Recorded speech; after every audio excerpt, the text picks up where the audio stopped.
न्यायवार्ता podcast के इस episodes में आपका बहुत बहुत स्वागत है। इस पॉडकास्ट में हम न्याय संस्था द्वारा चलाई जा रही संविधान फेलोशिप्स के फेलोज से बातचीत करते हैं। इस फेलोशिप के बारे में ज्यादा जानकारी के लिए आप हमारी वेबसाइट पे विजिट कर सकते हैं। तो अपने आज के इस एपिसोड्स में हम बातचीत करने जा रहे हैं बिहार राज्य के अपने फेलो अभिषेक कुमार से। अभिषेक पटना हाई कोर्ट और पटना सिविल कोर्ट में वकील के तौर पर काम कर रहे हैं। अभिषेक को घरेलू हिंसा और दहेज से जुड़े मामलों को संभालने का अनुभव है। अभिषेक सामाजिक मुद्दों के साथ साथ व्यापार, संपत्ति, नगर पालिका चुनाव से जुड़े मामलों पर काम करते हैं। अभिषेक, आपका इस पॉडकास्ट में बहुत बहुत स्वागत है। Thank you Alka ji. काफी अच्छा लग रहा है आपसे बात करके। आप अपने जीवन के बारे में बताइए थोड़ा कि आपने कहाँ से पढ़ाई की और आप कहाँ, मतलब आपका जन्म कहाँ हुआ, इसके बारे में बताइए, फिर पॉडकास्ट को आगे शुरू करते हैं। मेरा जन्म औरंगाबाद जिले में हुआ, जो कि बिहार में। फिर औरंगाबाद में क्योंकि अच्छे स्कूल नहीं थे, तो मेरी स्कूली शिक्षा पटना से हुई है। मेरे पेरेंट्स बहुत मेहनत करके एक अच्छे स्कूल में डाले हैं और अच्छी शिक्षा दी है। फिर उसके बाद स्कूल के बाद क्लैट का एंट्रेंस एग्ज़ाम देकर नेशनल लॉ यूनिवर्सिटी उड़ीसा में मेरी आगे की पढ़ाई हुई, जहाँ पे हमने लॉ की पढ़ाई पूरी की। तो उसके बाद जब लॉ की पढ़ाई पूरी हुई है, तो हम वापस पटना में आकर वकालत कर रहे हैं। आपने जब वकालत की पढ़ाई की थी उस दौरान आपको उड़ीसा सरकार की तरफ से क्या कहते हैं यूथ इनोवेशन अवार्ड मिला था, तो थोड़ा सा उसके बारे में बताइए कि वो किस चीज के लिए आपको मिला था। ज़रूर अलका। जब हम लोग कॉलेज में थे, तो हम और मेरे कुछ दोस्त मिलकर एक ऐसा वेब पोर्टल चालू करे थे, जिसमें हम इनकरेज कर रहे थे लोगों को कि वो आके अपने कानूनी सवाल पूछे। और हम इनकरेज कर रहे थे वकीलों को, लॉ स्टूडेंट्स को, कि वो आकर उस सवालों का जवाब दे। हम चाह रहे थे कि एक कोरा फॉर लॉ जैसा एक प्लेटफॉर्म बनाए। उस टाइम पर स्टार्टअप इंडिया इनिशिएटिव चल रही थी, नया नया लॉन्च हुआ था। उड़ीसा सरकार को हमारा एफर्ट्स दिखा, काफ़ी अच्छा लगा, तो उन्होंने प्रोत्साहन के तौर पर हमें इनकरेज करने के लिए बहुत सारे आइडियाज़ में से ये चुनकर फिर हमें ये अवार्ड दिया, ताकि हम इस पर और काम करें। ओके, और तो वो किस टाइम की बात है ये? ये 2016 दिसंबर में हमें मिला था ये अवार्ड। ओके, आप कुछ बोल तो रहे उस उस टाइम पर इतना ज़्यादा कल्चर नहीं था लीगल स्टार्टअप्स और लीगल इनोवेशन का। जब हम लोग कॉलेज में थे, तो बहुत ज़्यादा कल्चर था कि आपको मूट करना है, डिबेट करना है, जो जो ट्रेडिशनली लॉ स्टूडेंट्स करते हैं।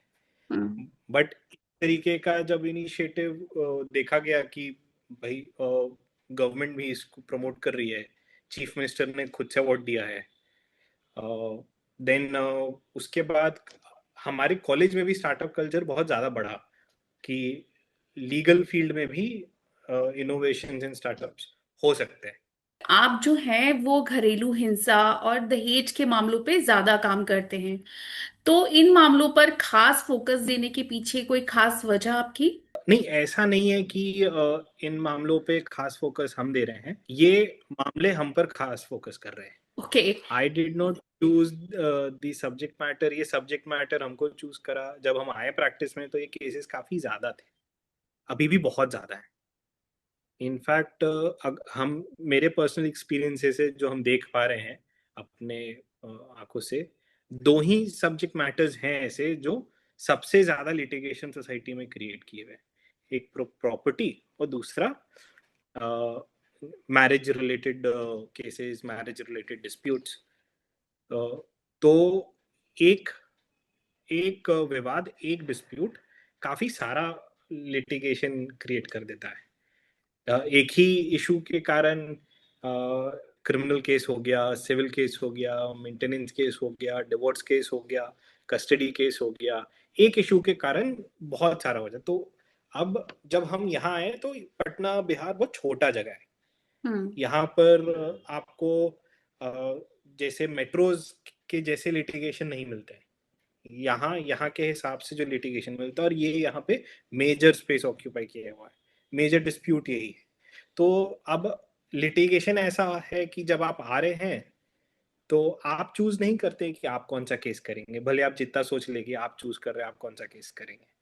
बट जब हम ये केस करना चालू किए, उसके रियलिटीज देखें कि क्या हो रहा है, देन फिर लगा कि हाँ, ये करना चाहिए, इसकी जरूरत है। आप अपने अनुभव के हिसाब से क्या हमको बता सकते हैं, क्या ऐसे मुख्य कारण हैं घरेलू हिंसा के कि जो होते हैं? हम देख रहे हैं दो कारणों से सबसे ज्यादा घरेलू हिंसा के केसेस होते हैं।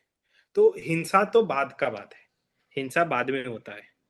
पहले कोई मतभेद होता है, कोई डिस्प्यूट होता है, और हिंसा एक तरीका है, लोग उस हिंसा का इस्तेमाल करते हैं अपना मतभेद खत्म करने के लिए, गलत तरीका है। लेकिन उससे पहले कोई ना कोई मतभेद होता है। अब वो मतभेद क्यों है, ये फिर आ जाता है हमारे सोसाइटी में कैसे हमें बड़ा किया गया है। जब हमें बड़ा किया गया है, चाहे वो महिला हो या पुरुष हो, बचपन से आइसोलेशन में रखा जाता है। ऑपोजिट जेंडर से कैसे इंटरेक्ट करना है, ये नहीं सिखाया जाता है बचपन में, खासकर कि जब हम छोटे शहर से हैं, गांव में हैं। हमेशा अलग, लड़के अलग, लड़कियां अलग। अब अचानक से एक दिन शादी हो जाती है, और शादी में हम देख रहे हैं कि अचानक से ऑपोजिट जेंडर से के साथ हम रह रहे हैं, लेकिन हमें पता नहीं है कि उनसे इंटरेक्ट कैसे करना है, उनसे डील कैसे करना है। तो स्ट्रेस बढ़ता है, स्ट्रेस से डिस्प्यूट बढ़ता है, फिर डिस्प्यूट अल्टीमेटली डोमेस्टिक वायलेंस में बदल जाता है। तो ये एक मुख्य कारण है जो हम देख रहे हैं कि या तो जो पुरुष है उनको नहीं समझ में आया कि हम एक महिला का देखभाल कैसे करें, एक महिला को समझ में नहीं आया कि एक पुरुष के साथ कैसे रहते हैं, कैसे हैंडल करते हैं। दोनों के सोचने का तरीका अलग है, दोनों के बात करने का तरीका अलग रहता है। एक पुरुष, आप देखिएगा कि छोटे शहर में कोई पुरुष रहता है, वो बहुत कंजर्वेटिव रहता है जब पारिवारिक मामला आता है। अगर उसको कुछ दिक्कतें हो रही हैं, वो किसी को बताएगा नहीं, वो खुद सॉल्व करेगा। उसको लगता है कि परिवार की जिम्मेदारी उस पर है, उसको सॉल्व करना है, वो किसी को नहीं बताएगा। वो दिन भर का तनाव लेके घर जाएगा और किसी को कुछ नहीं बताएगा। तो जब भी कोई इश्यू होगा, तो इतना तनाव है तो कहीं ना कहीं वॉयलेंस भी कर बैठते हैं।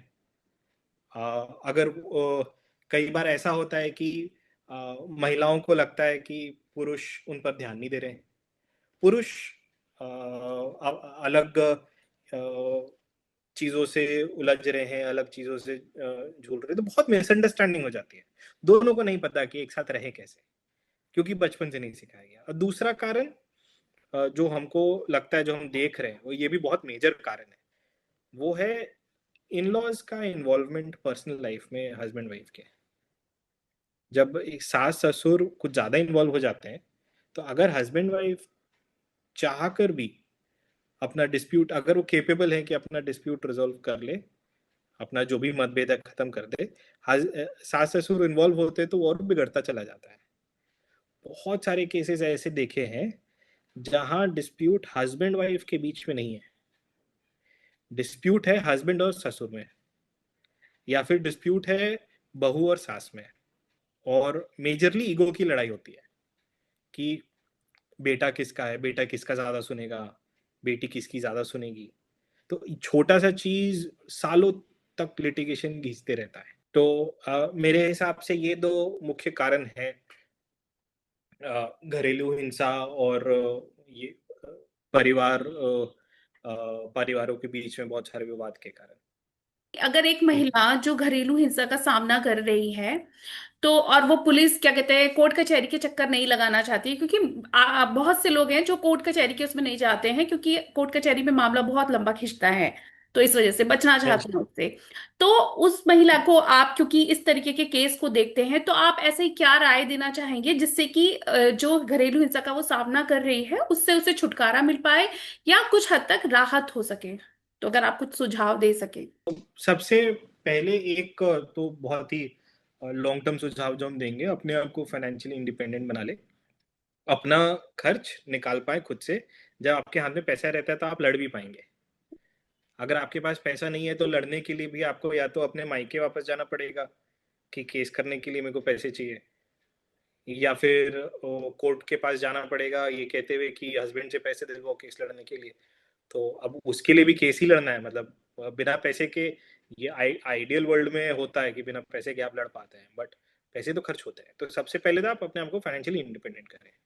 दूसरा, आप कोर्ट नहीं जाना चाह रहे हैं, पुलिस में नहीं जाना चाह रहे, तो आप अपने परिवार को इन्वॉल्व करें। पहले आप बात करें, आप दोनों के बीच में भी काफी सारे लोग हैं, आपके दोस्त परिवार, आप उनको इन्वॉल्व करके आपस में एक मीडिएशन टाइप का करा सकते हैं। मामला, इस तरीके का मामला कोर्ट जब पहुंचता है, हम नहीं देखे हैं आज तक कि कोर्ट पहुंचने के बाद रिलेशनशिप वापस सुधर जाता है। ये हमारा, जिस तरीके से हमारी कानून व्यवस्था है, मे बी उसका फॉल्ट है कि अ, वो ऐसा मैकेनिज्म नहीं रखा है कि अ, रिश्ते सुधर जाएं वापस।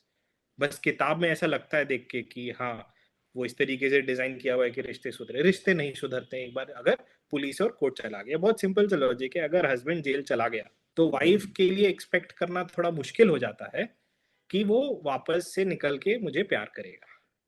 और शायद इसी वजह से लोग कोर्ट कचहरी में जाना भी नहीं चाहते हैं। हाँ, अब आप एक महिला का एग्जाम्पल दिए, वो महिला को बचपन से बताया गया है कि उसके लाइफ का एक ही पर्पस है, उसकी शादी। उसको एक शादी का सपना दिखाया गया है कि एक राजकुमार जैसा पति होगा। तो अब जब शादी हो गई तो वो एक सपना पूरा हो गया। किसी कोई अपना सपना टूटते हुए देख नहीं सकता इतने आसानी से कि हम अपने हस्बैंड को जेल भेज दे। तो उसका आउटकम क्या होगा?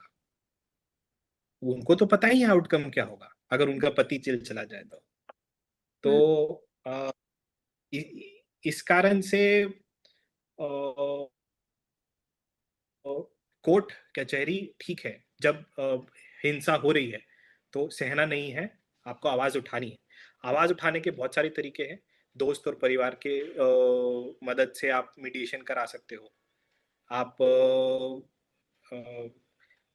पुलिस तक आप फॉर्मल कंप्लेन नहीं, लेकिन आप पुलिस के थ्रू मीडिएशन करा सकते हो। लेकिन हाँ, एक रेड लाइन होता है कि आप कब तक बर्दाश्त करो। एक सीमा तक आपको लगता है कि आपका रिलेशनशिप सुधर सकता है तो आप ट्राई कर सकते हैं। सी, मेरा एडवाइस ये इसलिए भी है क्योंकि हम फील्ड में देख रहे हैं कि कोई भी महिला जो अपना परिवार बचाना चाहती है वो ये नहीं पूछती है, ये नहीं जानना चाहती है कि हम अपने पति को जेल कैसे भेजें। वो ये जानना चाहती है कि हम अपना शादी कैसे बचाएं, मेरा पति मेरे पास वापस कैसे आएगा। इसीलिए हमारा सुझाव भी ऐसा है। हम मेरे जवाब से मे भी ऐसा लगे कि हम महिलाओं को बोल रहे हैं कि आप सहो, ऐसा नहीं। लेकिन महिलाओं का सवाल ही ऐसा है कि हम अपना शादी कैसे बचाएं। तो ये कुछ कारण हैं। आप अगर आपका जो सोसाइटी है उसका मीडिएशन मैकेनिज्म स्ट्रांग है, जैसे अब मान लीजिए आपका गांव का पंचायत काफी अच्छा काम कर रहा है, तो पंच लेवल से भी आपका प्रॉब्लम सॉल्व हो सकता है। और बस आई थिंक इसके बाद अगर फिर भी सॉल्व नहीं हो रहा है तो कोर्ट पुलिस तो करना पड़ जाएगा। ओके। अदालत से के बाहर, मतलब ये मैं पर्सनली पूछ रही हूँ, लोक अदालत और ये सब जो होती हैं, यहाँ भी इस तरीके के केस जा सकते हैं? हाँ, देखिए, लोक अदालत और आउट ऑफ कोर्ट जब ये केसेस जाते हैं ना, तो हम देखते हैं कि इन सारे मामलों में वन टाइम सेटलमेंट ही होता है। मतलब पति एक सम ऑफ मनी ऑफर करता है कि इतने पैसे लो और डिवोर्स दे दो। रिश्ता टूट ही जाता है। अगर कोर्ट कचहरी और ये सब हो जाए तो रिश्ता टूट ही जाता है। क्योंकि अगर रिश्ता वापस कायम, रिश्ता कोर्ट के ऑर्डर से कायम नहीं हो सकता ना। रिश्ते में तो प्यार होना चाहिए, हम्म। म्यूचुअल रिस्पेक्ट होना चाहिए। हम्म। तो अगर कोई मैकेनिज्म होता है जिससे प्यार और म्यूचुअल रिस्पेक्ट वापस आ जाए तो रिश्ता बचेगा। लेकिन कोर्ट कह दे कि नहीं, तुम्हें इसके साथ रहना है, हम्म। तुम्हें इसका जिंदगी भर का सच्चा साथी बन के रहना है, तो ये तो नहीं हो सकता ना। कोई कोर्ट किसी को प्यार करने को नहीं कह सकता, किसी के बीच में प्रेम नहीं जगा सकता, म्यूचुअल रिस्पेक्ट नहीं जगा सकता। हम्म। ये कोई कोर्ट, कोई पुलिस, कोई कानून नहीं कर सकता है। ये हमारा सोसाइटी का मैकेनिज्म डिस्प्यूट रेजोल्यूशन मैकेनिज्म ऐसा होना चाहिए जो ये सब कर पाए। वो कोर्ट, पुलिस, कचहरी, आई डोंट थिंक सो। अभी आप जो हैं संविधान फेलोशिप के फेलो हैं, तो मैं आपसे फिर ये इसी तरीके का सवाल पूछ रही हूँ कि आपको क्या लगता है कि बिहार जैसे राज्य में इस तरह की जो कानूनी जागरूकता देने वाली फेलोशिप है, इसकी कितनी जरूरत है? क्योंकि आप बिहार से ही हैं, आप पढ़े हैं यहाँ और अभी आप काम भी कर रहे हैं। इनकी जरूरत है। न्यू बिहार, आप जान रहे होंगे, कुछ पिछड़े राज्यों में से है। सरकार काफी कदम उठा रही है, लेकिन फिर भी जनता की तरफ से भी चाहिए कि वो पार्टिसिपेट करे। इस तरीके का जो फेलोशिप है वो हम जैसे वकीलों को इनेबल करता है कि हम लास्ट माइल तक जा सके, जो पिछड़े कम्युनिटी है उन तक जा सके, जहाँ सरकार के लिए भी जाना थोड़ा मुश्किल है। क्योंकि अ, अब जैसे हम यहाँ पटना में वकालत कर रहे हैं, हमारा जो वकालत है वो ज़्यादातर Patna high court, Patna civil court का है। अ, पटना में जो लोग रह रहे हैं और जो ठीक ठाक कमा लेते हैं वो हमको अफोर्ड कर पाते हैं। बट सब जो पटना से काफ़ी दूर है और उनका आय भी उतना नहीं है, तो उनके लिए बड़ा मुश्किल है कि वो वहां से उठकर पटना आए एक अच्छे वकील के तलाश में। जब ये फेलोशिप है तो हम वहां जा पाते हैं और हम हिंदी में जागरूकता फैला रहे हैं। हिंदी से बहुत लोगों को बहुत फायदा मिलता है, लोगों को समझ में आता है चीजें। हमारा कानून जो सिस्टम है वो सब इंग्लिश में है, तो वो ठीक है। इंग्लिश में सिस्टम विवाद खत्म करने के लिए ठीक काम कर रहा है, उसमें हम कुछ नहीं कहेंगे। लेकिन लोगों को नहीं समझ में आ रहा है ये फेलोशिप, क्योंकि ये हिंदी फेलोशिप है। ये काफी अच्छा उस हिसाब से काम कर रहा है, और हमारे जैसे और भी वकील हैं जो समाज तक पहुंच पाएंगे इस फेलोशिप के कारण। नहीं जी। तो वकील सिर्फ अमीरों के लिए हो जाते हैं। हाँ हाँ, बिल्कुल। आप खुद भी अभिषेक कानूनी जागरूकता बढ़ाने से जुड़े कार्यक्रम करते रहते हैं। आपको क्या लगता हम्म। है बिहार में कानूनी जागरूकता जब आप बढ़ाने जाते हैं तो क्या बड़ी चुनौती आपको लगती है? सबसे बड़ी चुनौती तो एक सबसे बड़ी चुनौती तो भाषा की होती है। और दूसरी चुनौती, अगर हिंदी भी है तो आप कानूनी हिंदी देखेंगे तो हम्म। वो जटिल, वो इतनी आसान नहीं है। आप अगर बहुत किसी ऐसे इंसान को जिसका इंग्लिश बहुत अच्छा है उसको आप कानूनी इंग्लिश बताएंगे तो उसको समझ में नहीं आएगा। फिर या तो उनको गूगल करना पड़ेगा, या फिर उनको कोई वकील से पूछना पड़ेगा कि इसका मतलब क्या है। कोर्ट का छोटा सा ऑर्डर भी जो कि उसी लैंग्वेज में जो उनको समझ में आता है, लेकिन फिर भी समझ में नहीं आएगा उन्हें क्योंकि वो लीगल इंग्लिश है। अ, दूसरी चुनौती जो हम देख रहे हैं वो डाइवर्सिटी। अलग अलग कम्युनिटी तक वकील पहुंच नहीं पाते हैं। अब एक बहुत ही पिछड़ा कम्युनिटी अगर आप ले लें, तो उस पिछड़े कम्युनिटी में अगर कोई एक वकील होता है तो उस कम्युनिटी को उसका बहुत फायदा मिलता है। लेकिन अगर उस कम्युनिटी में कोई वकील नहीं है तो फिर आप देखिएगा, स्टैटिस्टिकली देखिएगा तो वो कम्युनिटी में इनजस्टिस भी ज़्यादा है, जागरूकता कम हो जाती है। तो क्योंकि हमारे यहाँ इंडिया में डाइवर्सिटी बहुत है और कुछ समुदाय ऐसे हैं जो बहुत पिछड़े हैं, और उस समुदाय में कोई वकील नहीं है, तो उस समुदाय में जागरूकता भी नहीं होती है ज़्यादा। और जब कोई अगल बगल आस पड़ोस में जब कोई रहता है जिससे एक दो चीज़ कभी कभी पूछ ले, तो जब वो एक चीज़ किसी को बताता है तो वो आगे और किसी को बताता है, तो जागरूकता ऐसे ही बढ़ती है। तो समाज में अलग अलग हिस्सों से वकील होना बहुत ज़रूरी है।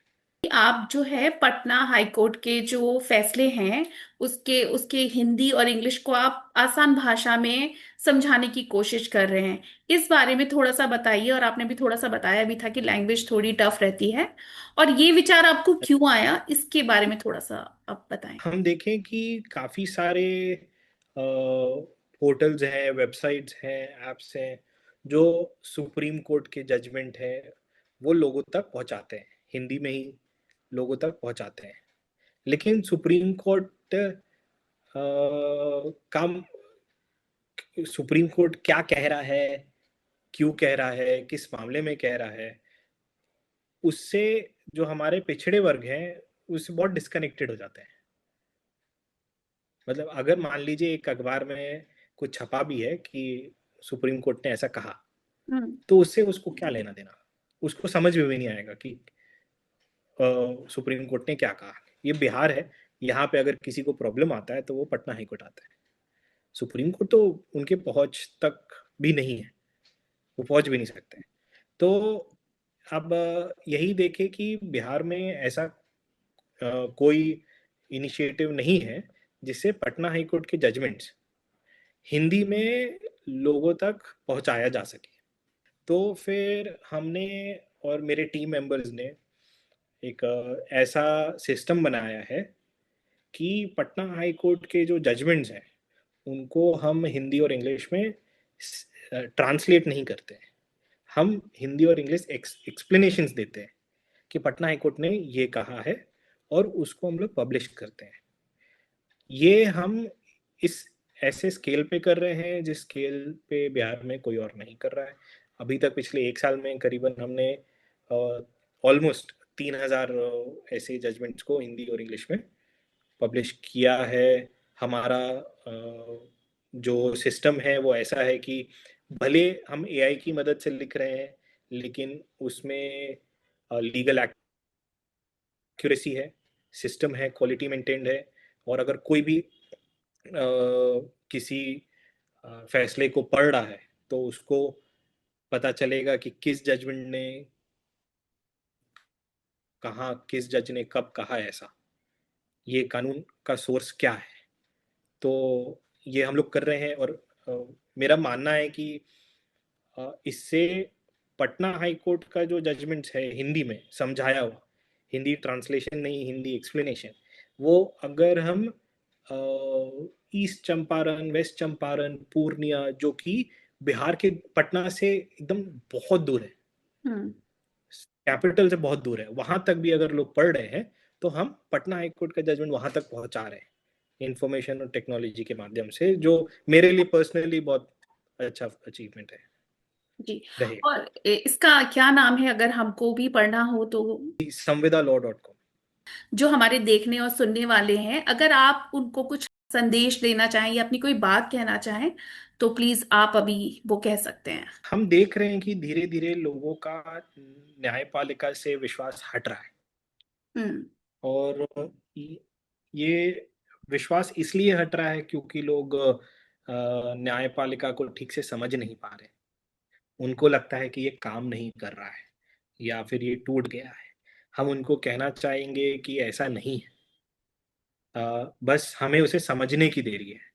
अगर हम उसे अच्छे से समझ गए, हम अपने जजेस को, अपने वकीलों को, अपने ये न्यायपालिका के सिस्टम को अच्छे से समझ गए, तो ये हमारे लिए बहुत काम आ सकता है। हम इसको उपयोग ला सकते हैं अपने रोज़मर्रे की ज़िंदगी में।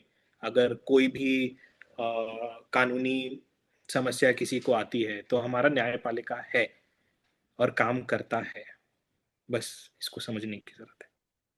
अभिषेक, इस पॉडकास्ट के लिए टाइम देने और हमसे बातचीत करने के लिए धन्यवाद। जी, thank you so much Alka, बहुत अच्छा लगा आपसे बातचीत करके। पॉडकास्ट को पूरा सुनने के लिए धन्यवाद। आप हमें कमेंट करके ज़रूर बताइएगा आपको ये पॉडकास्ट कैसा लगा, और अगर आपका कोई सुझाव हो तो वो भी हमारे साथ ज़रूर साझा कीजिए।